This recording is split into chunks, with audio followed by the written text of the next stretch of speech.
ఈరోజు జాతీయ వినియోగదారుల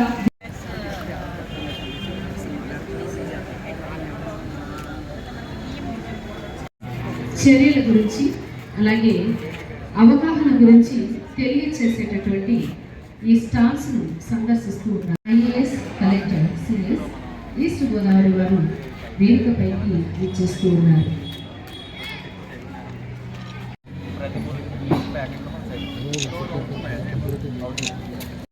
దానిని రూపొందించబడినటువంటి చట్టాన్ని 2020 జూలై 20 నుంచి దేశమంతా అమలులోకి తీసుకురావడం జరిగేది.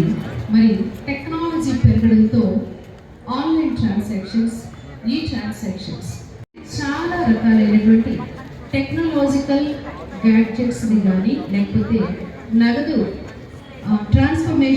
ట్రాన్స్ఫర్ చేయడానికి రకరకాలమైనటువంటి వ్యవస్థలను ఉపయోగించడం ద్వారా కొన్ని సందర్భాల్లో టెక్నాలజీ కూడా ఒక్కొక్కసారి సంపూర్ణమైనటువంటి అవగాహన లేనప్పుడు మరి వినియోగదారులు నష్టపోవడం జరుగుతూ ఉంటుంది. అలా ప్రత్యక్షంగా కానీ పరోక్షంగా దేశంలో ఎక్కడ నష్టపోయినా కూడా ఒక వినియోగదారుడు తాను ఉద్యోగం చేసే చోట కానీ నివాసం ఉండే చోట కానీ అక్కడ ఉండేటటువంటి జిల్లా స్థాయి కన్స్యూమర్ ప్రొటెక్షన్ కమిషన్లో మరి వస్తు సేవలలో అర్థించవచ్చు.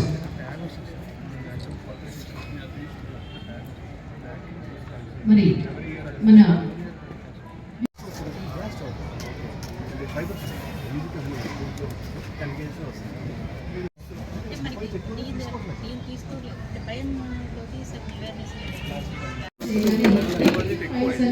వస్తూ ఉన్నాయి.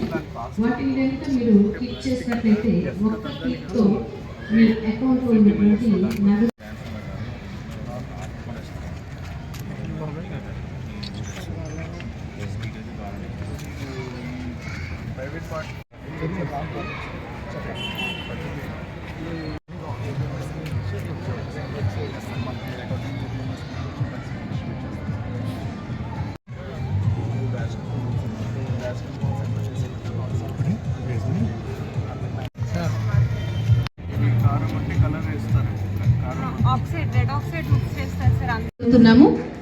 అదే విధంగా మరి మీకు ఘన స్వాగతం సార్.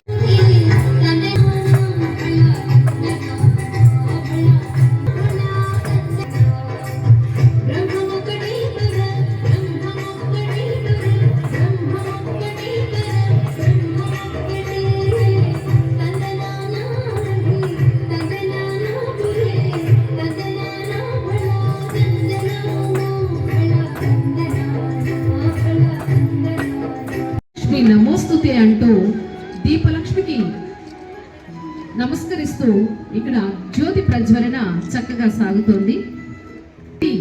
కాంతులను వెదజల్లుతూ ఒక వెలుగులను విజ్ఞాన వీచికలను అభివృద్ధిని శాఖాధికారి వారు మరి అనంతరావు గారు తెలియచేయండి. చక్కటి ప్రదర్శన ఇచ్చింది. మరి 25కు సంబంధించి సందేశాన్ని ఇవ్వాల్సిందిగా కోరుతున్నాము. సత్వర కేసుల పరిష్కారం అనే దాని గురించి మీరు చాలా సవివరంగా చెప్పడం జరిగింది.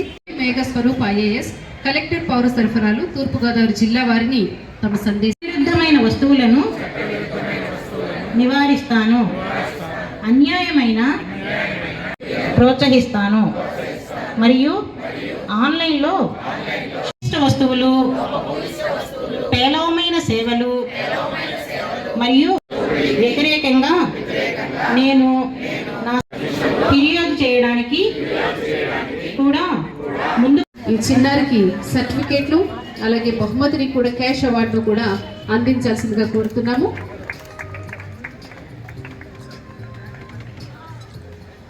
Very good. ఈ విద్యార్థికి చాలా చక్కటి సంస్కారం నేర్పించిన మేడం గారు కూడా కృతజ్ఞత. మరి ఈ అమ్మాయికి 2000 రూపీస్ క్యాష్ ప్రైజ్ ఇస్తున్నారు. తర్వాత వి హరిచరణ్ రెడీగా ఉండాలి.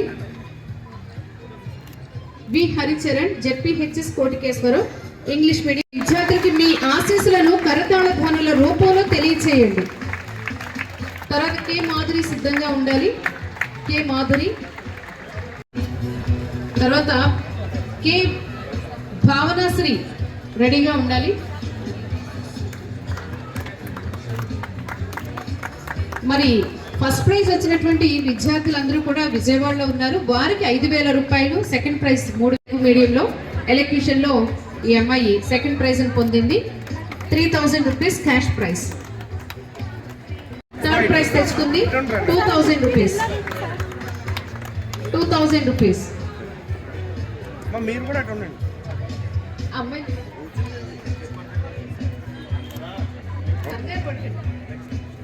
తర్వాత G Suneeth, ZPHS Gopalapuram, Telugu medium, SA writing, 5,000 rupees. First prize Suryaprakash సాధించాడు. మీడియంలో ఎలక్యూషన్లో మరి ఫస్ట్ ప్రైజ్ సంపాదించింది. 5,000 రూపీస్ క్యాష్ అవార్డు తీసుకుంటుంది. కొంతమంది అధికారులతో మరి ఇదొక అద్భుతమైన అవకాశాన్ని మీరు చక్కగా వినియోగించుకున్నారు. Okay okay sir.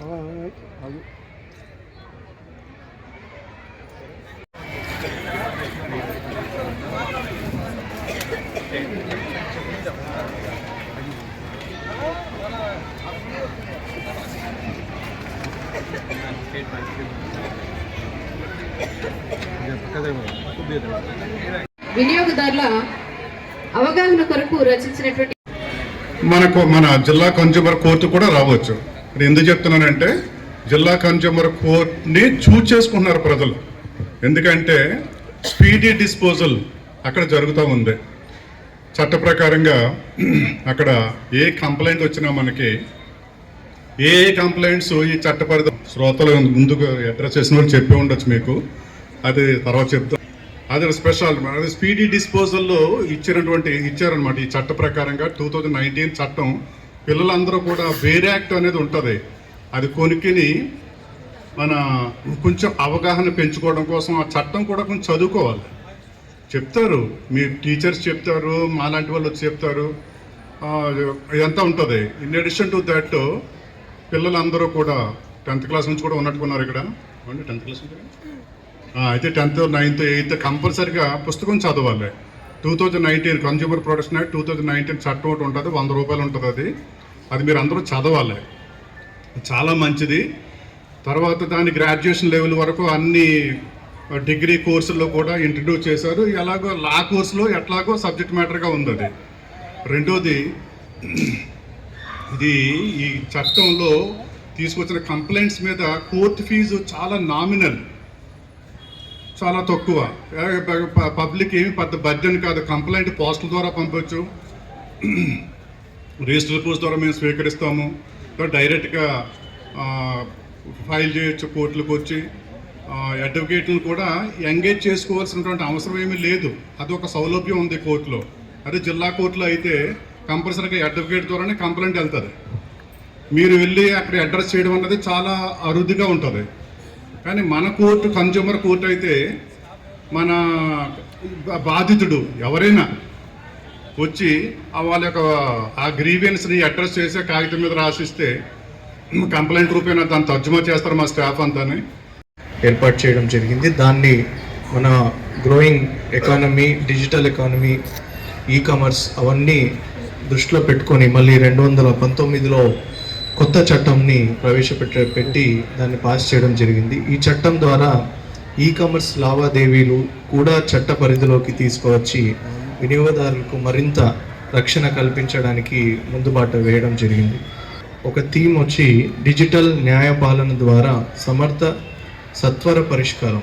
అంటే through digital platform speedy redressal, ఇందాక మన జడ్జి గారు చెప్పినట్టు 3 monthsలో జరుగుతున్న రిడ్రెసల్ని ఇంకా త్రూ డిజిటల్ మీన్స్తో ట్రాక్ చేసుకునేలాగా కన్జ్యూమర్ కూడా వాళ్ళ కంప్లైంట్ పిటిషన్ స్టేటస్ అండ్ దాన్ని స్పీడీగా డిస్పోజ్ చేసే ప్రక్రియగా ఈసారి థీమ్ని ఏర్పాటు చేయడం జరిగింది. ప్రజల వినియోగమే ఉత్పత్తికి, ఉపాధికి, ప్రభుత్వ ఆదాయానికి పునాది. సో బాధ్యతమైన వినియోగదారుడు కొనుగోలు విషయంలో బిల్లులు తీసుకోవడం వల్ల దేశ ఆర్థిక వ్యవస్థ మరింత బలోపేతం చెందుతుంది. ఈ సందర్భంగా వినియోగదారులు బాధ్యతలను కూడా గుర్తు చేసుకోవాల్సి విజ్ఞప్తి చేస్తున్నాను. అంటే మనకు హక్కులు, మనం ఫస్ట్ మన రైట్స్ని ఎన్ఫోర్స్ చేసుకోవాలంటే మనకు తెలియాలి. మన రైట్స్ అన్నవి మనకు చట్టం ద్వారా ఏమేమి ఉన్నాయని ఒక వినియోగదారుడిగా మనకు తెలుసుకోవాలి. ఇందాక చెప్పినట్టు ఈ చట్టం ఏదైతే నేను చెప్పానో దాంట్లో ఒక వినియోగదారుడికి ఎలాంటి రైట్స్ ఉంటాయి. ఇందాక ఆర్డీఓ గారు కూడా 6 అంశాలు చెప్పారు. Right to be heard, right to be informed అని ఇట్లా వివిధ అంశాలు. అంటే యాజ్ ఎ వినియోగదారుడికి మీకు క్వశ్చన్ చేసే అధికారం ఉంది. అంటే మీరు డబ్బులు ఇచ్చి ఒక వస్తువు కొంటున్నప్పుడు దానికి నాణ్యతగా ఆ వస్తువు ఉండాలి. ఆ వస్తువుకి తగిన ISI మార్కు, ఏవైతే స్టాండర్డ్స్ వాళ్ళు పొందారో, క్వాలిటీ స్టాండర్డ్స్, అవన్నీ కూడా ఆ వస్తువుకి ఉండాలి. ఎక్కడైనా లోపం అని మీకు అనిపిస్తే మీకు ఆ ప్రశ్నించే అధికారం ఉంది. ఆ అధికారాన్ని ఏదైతే మీరు ఎన్ఫోర్స్ చేసుకోవాలో వివిధ ఫోరమ్స్, డిస్ట్రిక్ట్ కోర్ట్స్ ఉన్నాయి, కన్జ్యూమర్ కోర్ట్స్ ఉన్నాయి, మనకు స్టేట్ లెవెల్ కన్జ్యూమర్ ఫోరమ్స్ ఉన్నాయి, మనకు హైకోర్ట్స్, సుప్రీంకోర్టు స్థాయి వరకు కూడా కొన్ని కేసులు వెళ్ళి కన్జ్యూమర్స్ గెలుచుకొని వచ్చిన అంశాలు కూడా ఉన్నాయి. ఇందాక మనకు అనంతరావు గారు చెప్పినట్టు ఒక కేసులో ఫెయిర్ అండ్ లవ్లీ ఏదైతే ఆ కేసులో 1 crore వరకు కూడా కోర్ట్స్ పెనాల్టీ వేయడం, ఇవన్నీ కన్జ్యూమర్కి ఎంతో వాళ్ళ రైట్స్ని ఎన్ఫోర్స్ చేయడానికి ఇంకా బలోపేతం చేసే, ముందుకు సాగే విధంగా స్టెప్స్ తీసుకోవడమే ఇది ఒక ఎగ్జాంపుల్గా చెప్తున్నాను. మనం భారతదేశంలో ఇంకా కూడా కన్జ్యూమర్ అవేర్నెస్ అన్నది తక్కువ ఉంది. అలాంటి డెవలప్డ్ కంట్రీస్లో చూస్తే ఒక ప్యాకెట్ వాళ్ళు అమ్మాలి అంటే ఆ ప్యాకెట్లో ఉన్న కంటెంట్ ఏదైతే ఉందో దాని ఎగ్జాక్ట్ సేమ్ ఫోటోనే ఆ ప్యాకెట్ పైన ఉండాలి. అంటే ఒక చిప్స్ కానీ ఒకటి ఏవైనా అమ్ముతున్నారు అంటే ఆ చిప్ ఒక సైజ్ ఎంత ఉందో అదే సైజ్ బొమ్మనే వాళ్ళు ఆ ప్యాకెట్ పైన వేయాలి. దాంట్లో కొంచెం అటు ఇటు వ్యత్యాసం ఉన్నా, ఆ ప్యాకెట్ పైన కంటెంట్స్ ఏదైనా వేరేలాగా ఉన్నా కూడా వాళ్ళు అక్కడ పెనాల్టీ ఇంపోజ్ చేసి కన్జ్యూమర్స్ అక్కడ వాళ్ళని క్వశ్చన్ చేస్తారు. అట్లాగే ఫ్రూట్ జ్యూస్ ఉంటుంది, రియల్ ఫ్రూట్ జ్యూస్ అని మనం చాలా ఫ్రూట్ జ్యూసెస్ తాగుతూ ఉంటాం. ఏది కూడా దాంట్లో ఫ్రూట్ రియల్ కంటెంట్ అన్నది చాలా తక్కువ ఉంటుంది. సో ఇవన్నీ కూడా మనం తెలుసుకొని మనం తింటున్న పదార్థాలు, మనం పే చేస్తున్న వస్తువులన్నిటికీ కూడా నా విజ్ఞప్తి ఏంటంటే ఒకసారి మీరు చూడండి, దానిపైన కంటెంట్స్ ఏంటి అన్నది చదవండి. దాంట్లో ఏమైనా హాని కలిగించే పదార్థాలు ఉన్నాయా, దాంట్లో మన డెవలప్మెంట్ అంటే పిల్లలకి మీరు ఆహారం పెడుతుంటారు చాలామంది చిన్నపిల్లలకి. సో దానిపైన ఈ డిస్క్రిప్షన్ అన్నవి చాలా మిస్లీడింగ్గా ఉంటాయి చాలా ప్రోడక్ట్స్ మీద. ఆ మిస్లీడింగ్ ఇన్ఫర్మేషన్ వల్ల మనం చిన్నపిల్లలకి హానికరమైన ప్రోడక్ట్స్ కూడా ఎన్నో అందిస్తూ ఉంటాం. అవి అప్పుడు వెంటనే దాని ఎఫెక్ట్ కనపడకపోయినా వాళ్ళ కాగ్నిటివ్ డెవలప్మెంట్లో కానివ్వండి, వాళ్ళ ఫిజికల్ డెవలప్మెంట్లో కానివ్వండి, అవన్నీ కూడా ఎఫెక్ట్ అవుతాయి.